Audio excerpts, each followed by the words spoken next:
사람들의 마음을 탐구하고 사람들의 마음 건강을 책임지는 직업. 듣기만 해도 너무 멋지지 않나요? 하지만 실제 심리학과를 졸업한 학생들의 이야기는 그리 밝지 않았습니다. 오늘은 그 현실에 대해서, 그리고 심리학과 진학이나 편입을 고민하시는 분들께 현실적인 멘토링과 편입 준비 방법까지, 그리고 어떤 취업 경로들이 있는지 이 영상을 통해서 전부 말씀드리도록 하겠습니다.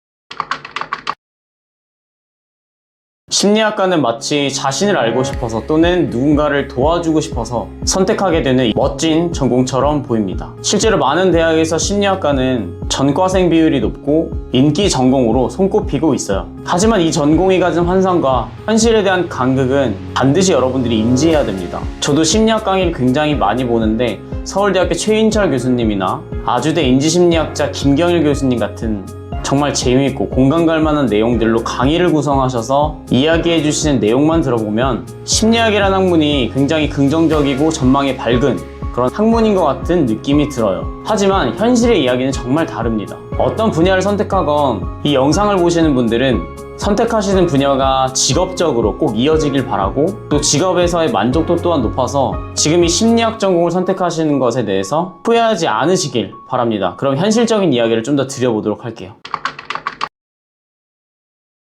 심리 상담과 관련된 자격증, 많은 사람들이 일단 따두면 도움이 되겠지 하고 무턱대고 사설기관에서 심리 전공 자격증을 취득합니다. 하지만 많은 민간 자격증 중에 실제 상담에 전혀 활용되지 못하거나 그 자격증을 통해서 센터를 차려도 방문객 하나도 없이 파리만 날리는 경우가 부지기수입니다. 정말 상담사로서 커리어를 쌓고 싶다면 공신력 있는 협회에서 정규적인 수련 과정을 거치는 국가 자격증을 취득하셔야 돼요. 대표적으로 직업상담사, 임상심리사, 청소년 상담사 등이 있습니다. 이 자격증들은 전공 학사 과정을 반드시 거쳐야 되며 실습 과정이 포함되어 있기 때문에 쉽지 않은 자격증 취득의 여정이지만 그만큼 심리에 관심 있는 사람은 많은 반면에 이 정규 자격증이 있는 사람들이 적은 이유 중에 하나입니다. 심리 관련한 국가 자격증도 취득한다면 이제 어떤 쪽으로 다음 진로가 있을까요? 임상심리사의 경우 정신건강의학과에서 병원 심리사로 근무가 가능하고 보건복지부 산하기관으로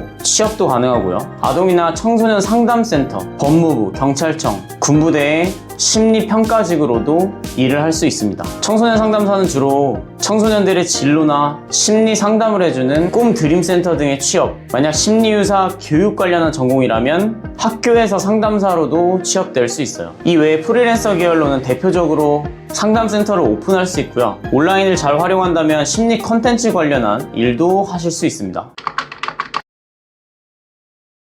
설명을 이렇게 들어보니까 조금 모호한 구석이 많을 거라고 생각을 해요. 학교나 기관 등에서 일하게 되면 안정적일 수는 있으나 실제로는 연봉이 높진 않습니다. 심리학과에 들어가기도 어렵고 심리 자격증 따기도 이렇게 어려운데 그에 비해서 보상이 많지 않다고 느낀다면 기업에 여러분들이 지원할 수 있는데요. 기업은 연구보다는 즉시 업무에 투입한 가능한 인재를 선호하기 때문에 이 경우에는 석사학위 등을 추천하지 않습니다. 기업에서는 이걸 경력으로 인정해주지 않기 때문인데요. 차라리 실제 상담의 경험이나 HR, 기업 경영 쪽으로 전공을 추가로 해보거나 자격증 등을 준비하면 훨씬 더 도움이 될 겁니다. 그러니까 심리학 전공이라는 광점을 사람 중심 관점과 기업 경영, 데이터 기반 분석 역량으로 전환시킬 수 있는 융합형 인재가 되어야 인정도 받고 돈도 많이 벌 수 있어요.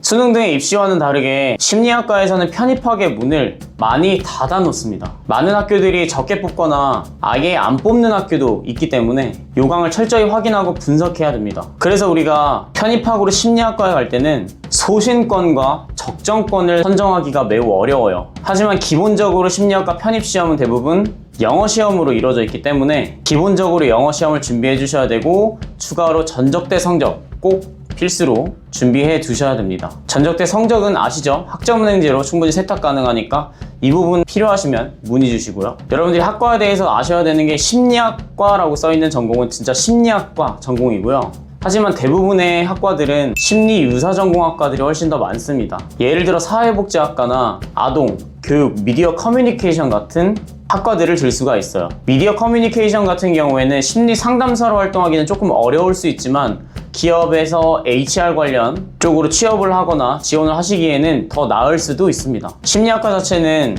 편입하기 다소 타이트하지만 유사심리학과들 같은 경우에는 경쟁률이 조금 낮기 때문에 이 지점에서 알아야 될 것은 내가 심리나 상담 쪽으로 국가 자격증을 취득하고 취업도 상담 쪽으로 연계해야 된다면 학과명에 상담이나 교육 등이 들어간 유사학과를 선택하셔야 합니다. 연고대, 서강대, 성균관대, 아주대, 가천대, 부산대, 충남대, 경북대, 경기대, 명지대, 서울여대, 그리고 상명대 등이 심리 및 유사전공 학과들이 편입학을 모집하고 있고요. 자신의 소신권과 적정권을 알고 싶다 하시면 고정 댓글 통해서 컨설팅 신청해주세요. 사실 저도 심리학을 전공했습니다. 저는 이 플래너를 하기 전에 원래 운동 전문가였었는데요. 몸을 공부하다 보니까 마음도 자연스럽게 공부하게 됐고 몸과 마음이 서로 상호작용하는 부분들에 대해서 관심을 굉장히 깊게 갖게 되었고 건강심리라는 세부 트랙에 대해서 관심을 많이 갖고 있었어요. 하지만 국내에는 이 건강심리 관련해서 연구들도 이루어지지 않았고 그쪽으로 제가 배울 수 있는 기회들이 턱없이 부족했습니다.